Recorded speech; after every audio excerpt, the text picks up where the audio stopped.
Hello students, आज की video में हम परमुटेशन पढ़ेंगे। Permutation is nothing but the arrangement objects का हम अरेंजमेंट करें एक डेफिनेट ऑर्डर में, तो वही हमारी डेफिनेशन लिखी है। Permutation is an arrangement of a number of object in some definite order taken some or all at a time. या तो पूरे की पूरे एक साथ ले रहे हैं या कुछ ही को हम कंसिडर कर रहे हैं।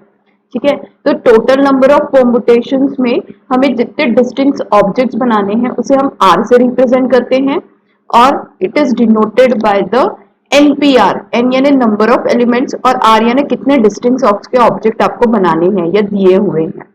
फॉर एग्जाम्पल कि अगर आपको ए बी सी तीन वेरिएबल्स है, suppose I have a variables या डेटा ए बी सी, मुझे इसे टू डिस्टेंस यानी टू के कॉम्बिनेशंस में अरेंजमेंट्स करनी है। तो क्या क्या कॉम्बिनेशंस बना सकती हूँ मैं? A b, then b c, then a c. अब इसके बाद बी ए भी बना सकते हैं, सी बी भी बना सकते हैं और सी ए भी क्रिएट कर सकते हैं। यानी हमने क्या किया, अरेंजमेंट की, ए बी का अरेंजमेंट करो या बी ए का अरेंजमेंट करो, दोनों डिस्टिंक्ट वे में है, दोनों अलग अलग है। तो वही हमारा परमुटेशन है, arrangement of number of object in some definite order. ठीक है, डेफिनेट ऑर्डर में करना है, यानी टोटल नंबर ऑफ हमारे परमुटेशंस कितने बन गए? 6। अगर मैं उसी को इस फॉर्मूले से करती हूँ तो मेरे पास n यानी नंबर ऑफ टर्म्स या एलिमेंट्स कितने हैं? 3। मुझे ग्रुप्स कितने बनाने हैं? 2 2 के, यानी मेरी r की वैल्यू क्या हो गई? 2। तो अगर आप 3p 2 वेज इस तरीके से लिखेंगे, यानी npr, n for 3p 2 veg, और इसे हम p ऑफ n r भी लिखते हैं। तो अब हमारा परमुटेशन का एक फॉर्मूला है जिससे हम डायरेक्टली वैल्यू कैलकुलेट कर सकते हैं। तो परमुटेशन का फॉर्मूला हम देते हैं p of nr equals to n factorial n minus are factorial. तो अगर हम वही चीज इसमें करते हैं, n की वैल्यू हमारी कितनी है? 3 फैक्टोरियल और n माइनस आर यानी 3 माइनस 2 का फैक्टोरियल। तो 3 माइनस 2 इज नथिंग बट 1। तो यहाँ पे 3 factorial is nothing but 3 into 2 into 1। I hope आप सभी को फैक्टोरियल का मतलब समझता है कि उस नंबर से लेके 1 तक मल्टीप्लाई करते जाना। यानी अगर आपको 6 फैक्टोरियल बोला है तो 6 into 5 into 4 into 3 into 2 into 1 होता है। ठीक है, तो इस तरीके से हम फैक्टोरियल कैलकुलेट करते हैं। तो 3 minus 2 is nothing but the 1 factorial, 1 factorial is nothing but the 1। तो न्यूमरेटर हमारा क्या है? 3 2 6, 6 इंटू 1 6, यानी your answer is 6। I hope अब आपको परमुटेशन समझ में आ गया होगा कि हमने डायरेक्टली भी किया या फॉर्मूले में रखा तो हमारा आंसर सेम आता है। That is your permutation. तो आपको थ्योरी पेपर में डिस्क्रीट मैथमेटिक्स की परमुटेशन की डेफिनेशन आ सकती है या कुछ न्यूमेरिकल्स दिए हो सकते हैं। फॉर एग्जाम्पल न्यूमेरिकल जैसे हमने अभी एक किया वो हो सकता है, या हम कुछ और 9p3 वेज या 7 वेज, अलग अलग इस तरीके के आपको क्या हो सकते हैं? क्वेश्चंस हो सकते हैं। फॉर एग्जांपल हम एक करके देखते हैं 9 3p3 वेज का ही। 9 हमारी n की वैल्यू हो गई और r की वैल्यू कितनी हो गई? 3। तो 9 factorial upon 9 minus 3 factorial. Okay, तो 9 फैक्टोरियल कैन बी अभी का फिलहाल हम 9 फैक्टोरियल ऐसे ही लिखते हैं। 9 minus 3 is nothing but the 6, यानी 6 फैक्टोरियल। तो हम न्यूमरेटर को 6 फैक्टोरियल तक लेके आ जाते हैं, क्योंकि पूरा मल्टीप्लाई करते बैठेंगे तो बहुत टाइम लगेगा। तो क्या करो, 9 into 8 into 5 into 9 into 8 into 7 into 6 into 5 into 5 तक जाना ही नहीं, 6 आ गया, यहाँ पे 6 फैक्टोरियल लिख दो। ठीक है, क्योंकि 6 फैक्टोरियल भी 6 into 5 into 4 into 3 into 2 into 1 होता है, तो वो ना लिखते हो हम 6 फैक्टोरियल तक ही लिखे। 9 से 8, 8 से 7, 7 पे 6, 6 फैक्टोरियल तक ही लिखा। क्यों लिखा? क्योंकि डिनोमिनेटर में 6 फैक्टोरियल है। 6 फैक्टोरियल कैंसिल हो गया, इन तीनों को मल्टीप्लाई कर दो।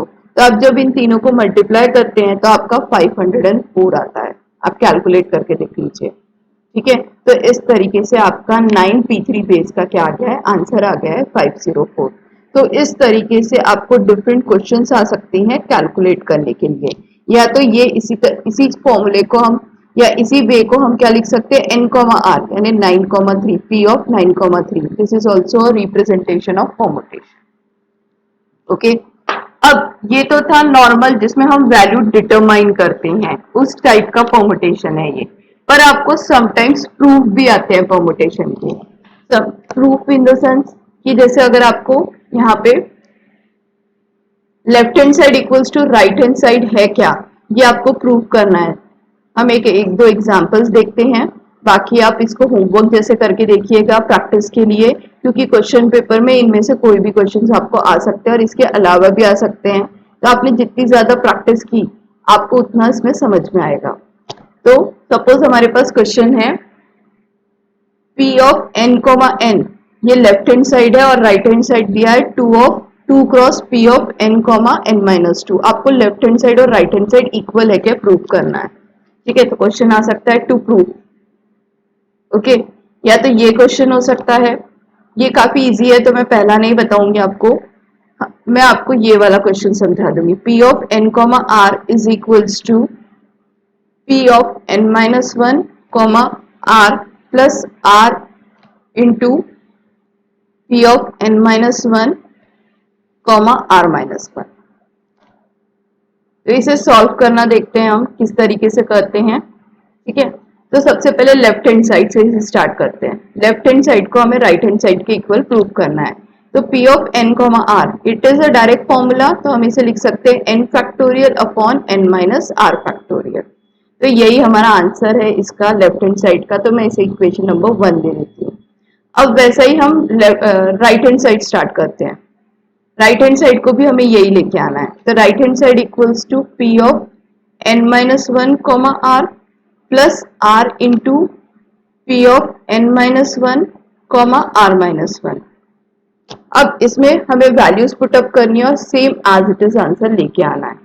तो सबसे पहले हमारे पास फॉर्मूला क्या है, n factorial upon r upon n minus r factorial. तो n की वैल्यू क्या है, n माइनस 1, तो ये हो जाएगा n माइनस 1 फैक्टोरियल और डिनोमिनेटर में क्या हो जाएगा n minus 1 minus r factorial.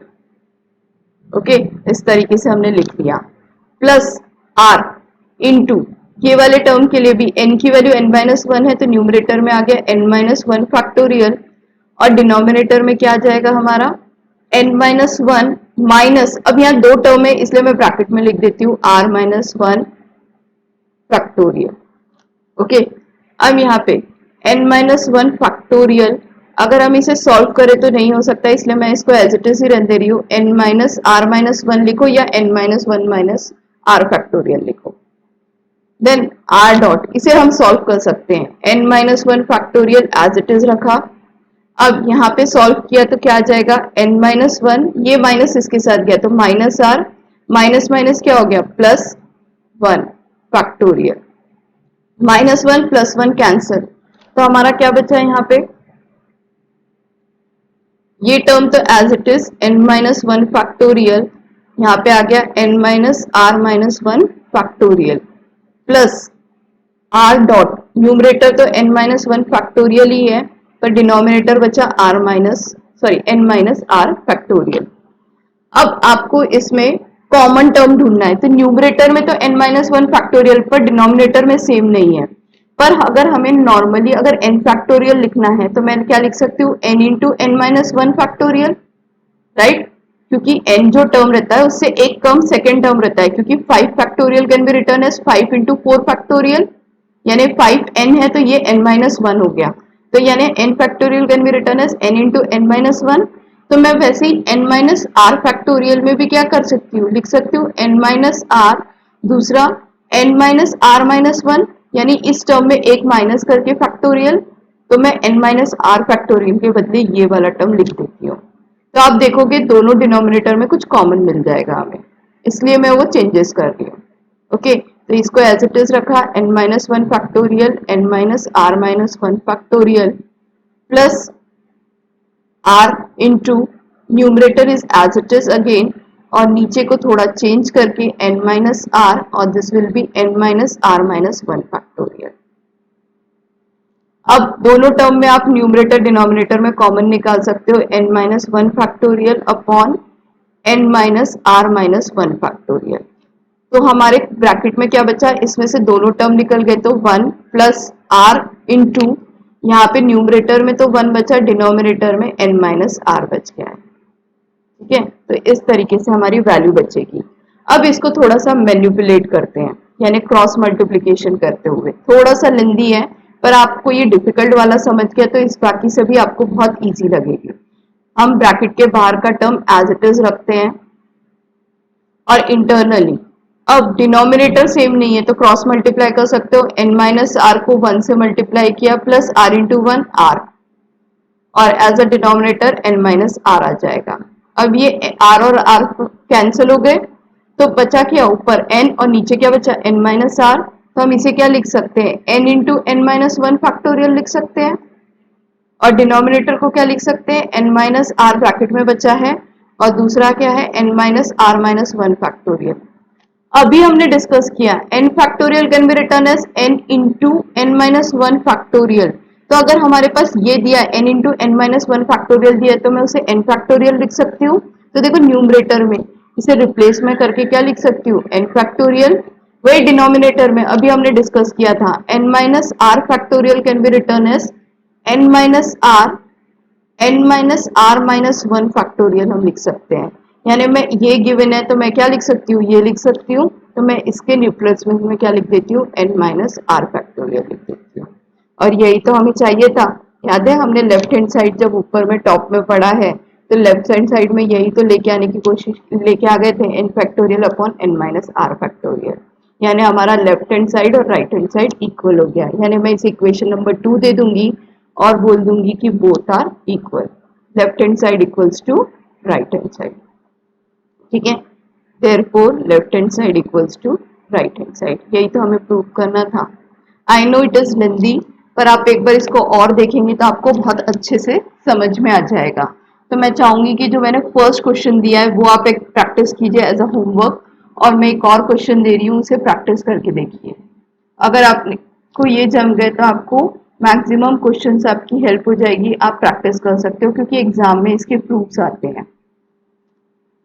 P of n comma r n into P of n minus 1 comma r minus 1। I hope आपको ये प्रॉब्लम समझा होगा।